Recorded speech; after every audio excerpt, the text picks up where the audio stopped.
예, 안녕하세요. 오늘은 게임 서버 프로그래밍 기초 시간으로 지난 시간에 개념적인 이론적인 부분을 좀 알아봤는데요.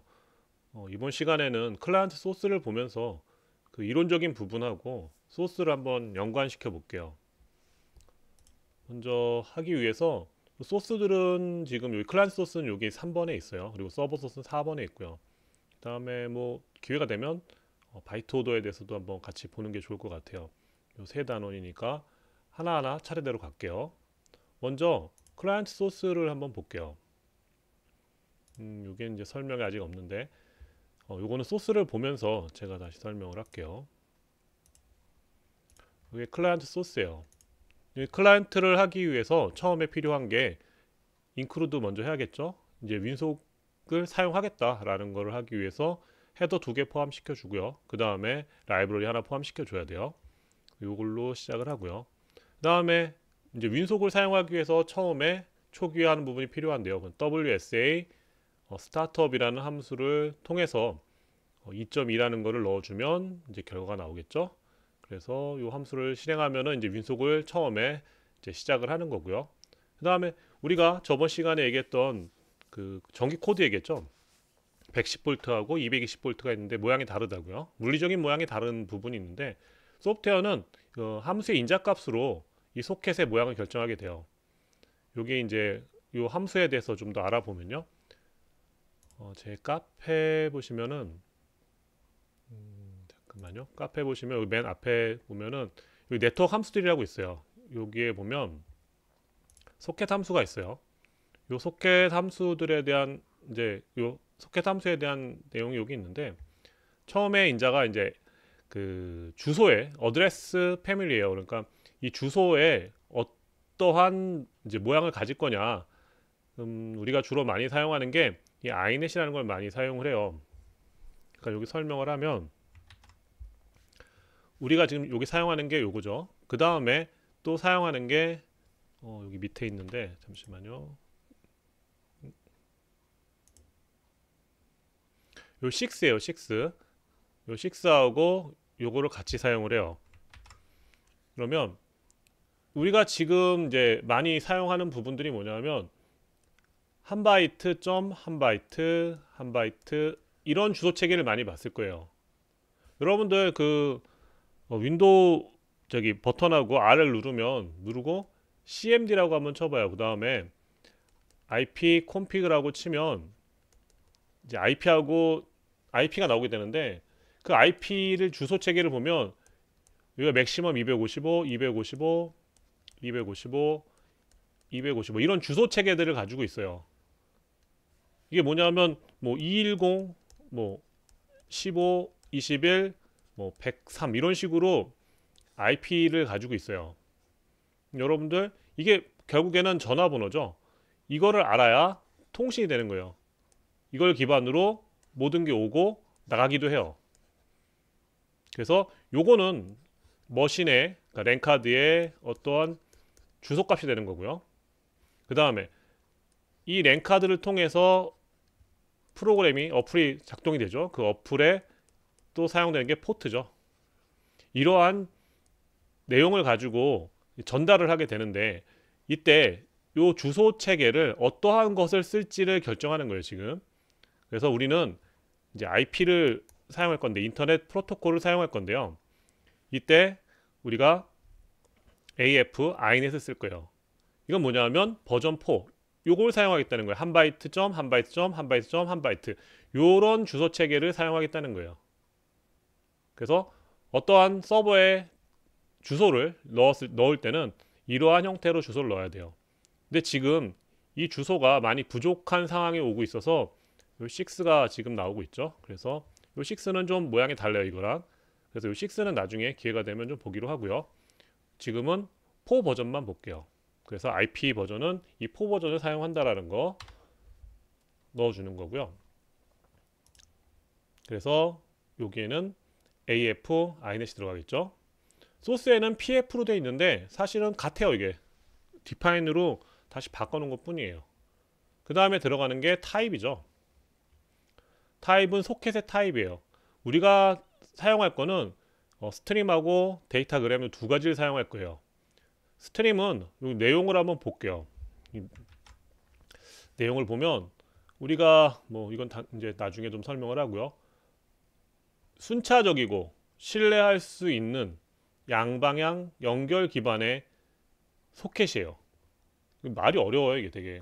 그 다음에 데이터그램은 비연결적이고, 여기는 아까 순차적이고 신뢰할 수 있는 연결 기반이라고 했죠. 여기 연결 기반. 얘하고 반대가 되죠. 그 다음에 신뢰할 수 없는, 여기는 신뢰할 수 있는이죠. 반대가 되죠. 다. 이 두 개는 반대로, 반대는 아닌데 반대의 개념처럼 느껴지게 이렇게 써놨네요. 나중에 이제 그 P2P 프로그램을 짜거나 UDP로 FPS 프로그램을 짜게 되면 이제 요거에 대한 내용들이 좀 더 내용이 나오게 될 텐데요. 지금은 좀 넘어갈 거예요. 이게 여기까지 하면 좀 어려워요. 대략적으로 본다면 TCP의 이 스트림 부분은 뭐냐면, 신뢰할 수 있다라는 건 뭐예요? 양방의 연결이라는 거는 뭐냐면, 둘이 손을 이렇게 연결이 되면 손을 딱 잡고 있는 것처럼 이렇게 모양이 잡혀요. 그래서 나 보낸다, 그리고 보내요. 그러면 한쪽 손도 연결돼 있어서 받았어 라고 다시 이렇게 에크 신호를 보내는 거죠. 그러면 이거를 계속 보내고 받고 보내고 받고, 이거를 보냈는지 받았는지를 서로 이렇게 통신하고 핸드쉐이킹하는 과정을 거쳐요. 그래서 이 부분이 보내면 받았다라고 날리기 때문에 신뢰할 수 있는 거죠. 근데 UDP는 뭐냐면 두 개가 있어요. 내가 너의 주소를 이제 알았어. 그래, 나도 너의 주소를 알았어. 그리고 보낸 거를 얘가 알 수가 없어요. 받으면 그냥 받았다라고 그냥 뭐 이쪽으로 알려주지도 않아요. 받았어. 그럼 처리하, 그냥 처리하고, 그 다음에 보내면 여기서도 그냥 받으면 처리하는 거고, 받지 않으면 처리 안 하는 거예요. 그리고 얘는 이제 이렇게 에크 신호를 서로 이렇게 주고받다 보니까 1, 2, 3 이렇게 순서대로 보내면 순서대로 들어가요. 근데 얘는 그게 순서가 막 뒤집힐 때가 있어요. 이런 식으로 들어올 때도 있어요. 이런 것들은 이제 UDP는 나중에 할 때 좀 더 배우도록 하고요. 우리는 이제 TCP 위주로 할 거예요. 여기서 중요한 건 뭐예요? TCP 요 스트림 방식이 중요한 거는 신뢰할 수 있다. 그리고 순차적으로 들어온다. 그것만 먼저 생각을 하면 될 것 같아요. 왜? UDP는 순차적으로 들어오지 않기 때문에. 이거를 알아야 나중에 서버 프로그램, 그 네트워크 프로그램 하는데 굉장히 도움이 돼요. 요건 더 나중에 하면서 경우가 나왔을 때 좀 더 깊이 들어갈게요. 그 다음에 우리가 사용할 거는 이제 그 다음에 프로토콜인데, 프로토콜은 아까 TCP하고 UDP하고 두 개 사용한다고 했죠. TCP의 경우는 스트림, 짝을 이뤄 쓰면 돼요. UDP는 데이터그램, 요 두 가지를 짝을 이뤄 쓰면 돼요. 그래서 소켓은 이렇게 하면 될 것 같고요. 소스로 돌아가세요. 그러면 소켓이 만들어지면 소켓의 핸들이 나오게 되죠. 그 다음에 이건 이제 클라이언트 소스이기 때문에 클라이언트는 어떻게 해요? 서버에 접속을 해야겠죠. 그 서버에 접속하는 주소를 세팅하는 부분이에요. 여기가 주소를 세팅해 주는데, 먼저 내가 지금 이 주소의 체계가 요 서버 어드레스라고, 요 소켓 어드레스인 요 구조체를 이제 입력을 할 건데요. 여기 memset으로 되어 있죠. 요 memset이 왜 되어 있냐면, 지금 이 소켓 어드레스 인을 지금 인자가 우리가 3개를 쓰고 있죠. 변수를 3개 쓰고 있는데 사실은 변수가 좀 더 있어요. 그래서 0으로 세팅을 해줘야 이게 오류가 안 나요. 처음에 요거 없이 했을 때 커넥이 안 되거나 바인딩이 안 되는 문제가 생길 수가 있어요. 꼭 잊어먹지 말고 memset을 해주세요. 처음에 주소로 이제 서버의 주소를 세팅할 건데, 이 서버의 주소가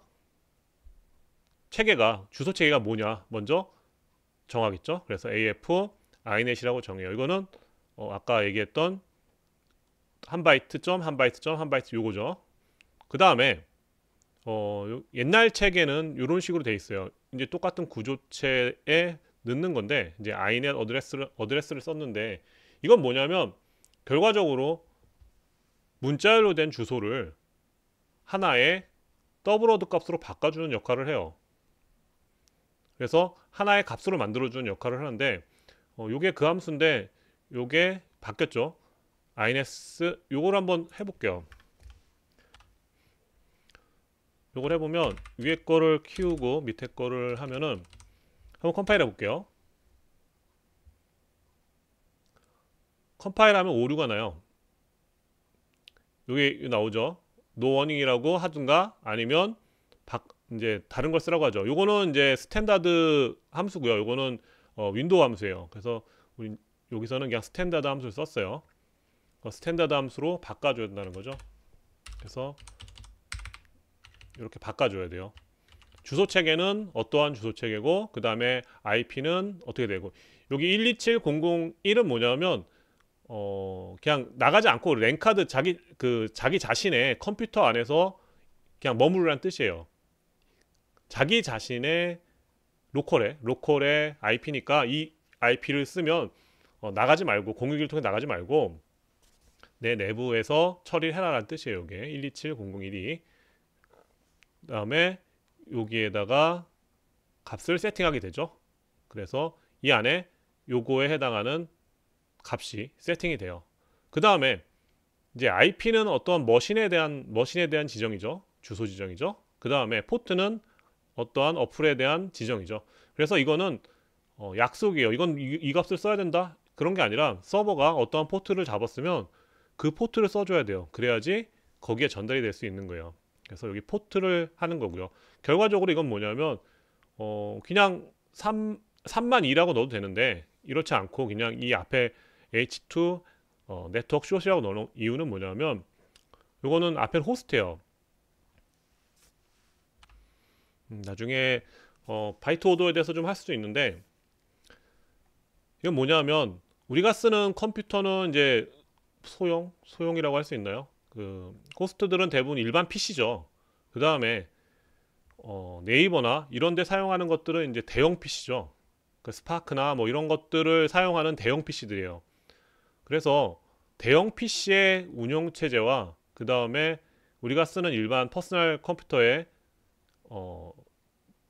운영체제하고 좀 운영체제가 다른 게 아니라 CPU가 다르죠. CPU가 다르기 때문에 인텔에서는 우리가 지금 많이 쓰고 있는 인텔에서는 바이트 오더를 반대로 쓰고 있어요. 그러니까 빅 엔디안과 리틀 엔디안이 있는데 리틀 엔디안을 쓰고 있어요. 이걸 설명을 잠깐 하면 그냥 넘어가려고 했더니 설명을 해야겠네요. 그러니까 인텔 계열에서는 만약에 1, 2, 3, 4를 저장을 한다고 하면요. 16진수예요. 1, 2, 3, 4가. 그럼 이걸 저장을 하면 메모리상으로 3, 4, 1, 2가 들어가요. 이런 식으로 메모리에 들어가요. 그 다음에 대형 기종에서는 1, 2, 3, 4를 넣으면은 1, 2, 3, 4 이런 식으로 들어가요. 다르죠. 그죠? 그래서 이게 하나의 바이트로 표시하면 그래서 요 전달할 때 엉뚱한 값이 돼버리죠. 바뀌어버리니까 그것들을 맞춰주기 위해서 호스트 투 네트워크 숏이에요. 그래서 이 네트워크 숏은 뭐냐면 인텔 계열의 CPU와 대형 기종의 CPU가 있는데 이거를 인터넷상에서 할 때 어떤가 둘 중에 하나는 표준이 돼야 될 거 아니에요. 그래서 이 대형 기종의 표준을 맞춘 거죠. 그래서 전송할 때는 이쪽에 표준에 맞춰줘야 되는 거예요. 그래서 이 함수를 통해서 뒤집어 줘야죠. 그럴 때 사용을 하는 거고요.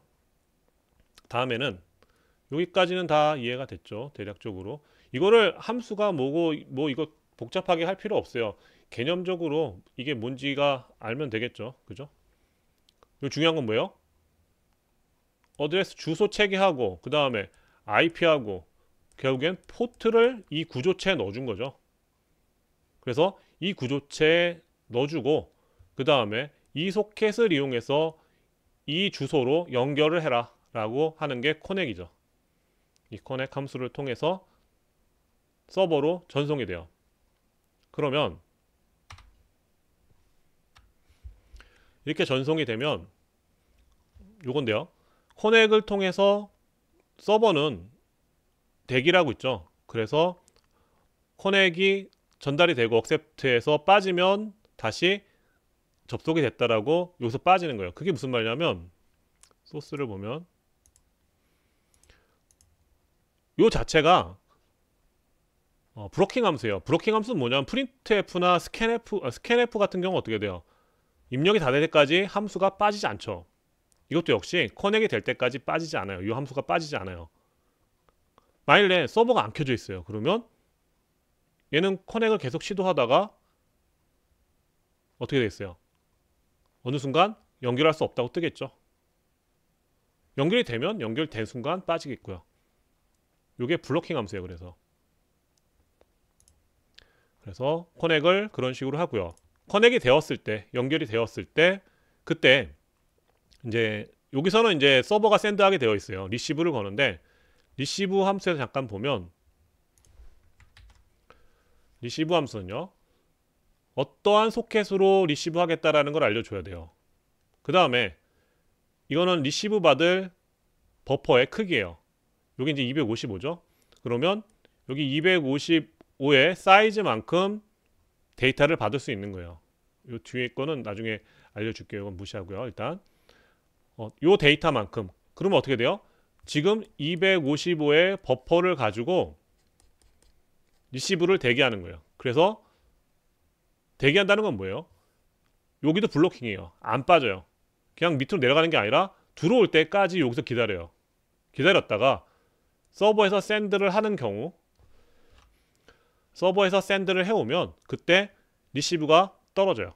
떨어진단 말은 이제 함수에서 밑으로 내려온다는 뜻이에요. 그래서 함수 밑으로 내려와요. 그래서 만약에 그때 상대방 그 서버 쪽에서 끊겼으면 마이너스 1이 떨어져요. 여기요. 그 상황에서 이제 끊겼으면. 그리고 만약 리시브가 받아오면 리시브를 받은 사이즈만큼 여기가 빠지게 돼요. 리턴하게 돼요. 그래서 여기 리시브 사이즈는 우선 뭐 한 10바이트를 보냈다. 그러면 10바이트가 채워지겠죠. 물론 다 채워지지 않을 수도 있어요. 5바이트만 올 수도 있어요. 근데 10바이트가 왔다 가정하고 10바이트가 여기에 뜨게 되는 거죠. 그래서 그거에 대한 처리를 하게 되는 거예요. 리시브는 그런 거죠. 그래서 중요한 거 뭐예요? 커넥트, 리시브 다 모두 역시 블로킹 함수다. 안 빠져요. 그래서 얘는 동기 함수예요. 블로킹이라고 빠지지 않는 함수예요. 그래서 비동기 소켓이 있어요. 비동기 소켓. 이건 뭐냐면 또 그냥 바로 빠져버려요. 그건 뭐 나중에 좀 더 중급이 가면 할 텐데 지금은 우리가 이 블로킹 함수들을 사용할 수밖에 없어요. 이 블로킹 함수들을 사용을 해서 우리가 지금 현재 처리한다. 그게 무슨 말이에요? 이게 블로킹이라는 말은 얘 리시브가 걸린 순간부터 이 프로그램은 아무것도 할 수가 없어요. 그럼 뭐 다른 걸 처리할 수가 없잖아요. 서버 같은 경우는 만약에 accept가 이제 어떠한 커넥을 대기하는 함수인데 이 함수가 실행이 되고 있는 동안 서버는 아무것도 할 수가 없어요. 이런 것들을 해소하기 위해서 많은 기술들이 들어가는 거고요. 이게 기반이 돼서 나머지 좀 어려운 부분이 여기서 계속 발전하게 되는 거죠. 이제 사설이 길었는데요. 그래서 소켓을 리시브를 받고 그 다음에 우리가 요 이제 화면 찍었어요. 다음에 내용을 보면 요거예요. 크로즈 소켓은 어디하고 쌍이냐면 요 소켓하고 쌍이에요. 소켓을 만들었죠. 그 다음에 크로즈 소켓을 해줘야 소켓이 종료가 돼요. 그리고 우리가 윈속을 사용한다고 해서 스타트업 함수를 했죠. 역시 여기도 클린업을 해주면 윈속이 종료가 되는 거예요. 그래서 요거 두 개가 쌍으로 이루어진다라는 거. 그거만 기억하면은 될 것 같아요. 클라이언트 소스를 대충 알아봤는데 좀 어렵나요? 근데 기본적으로 내용들을 이렇게 뭐 구조체가 뭐 이상한다든가 뭐 좀 낯설다든가 뭐 이런 것들을 제외하면 그냥 C 언어 처음 할 때랑 거의 비슷한 느낌일 수도 있어요. 한번 다음 시간에는 서버에 대해서 알아보면서 한번 통신을 시도해 볼게요. 통신을 시도해 보면서 어떻게 되는지 눈으로 확인하는 시간을 가질게요. 예, 그러면 다음 시간에 뵙겠습니다.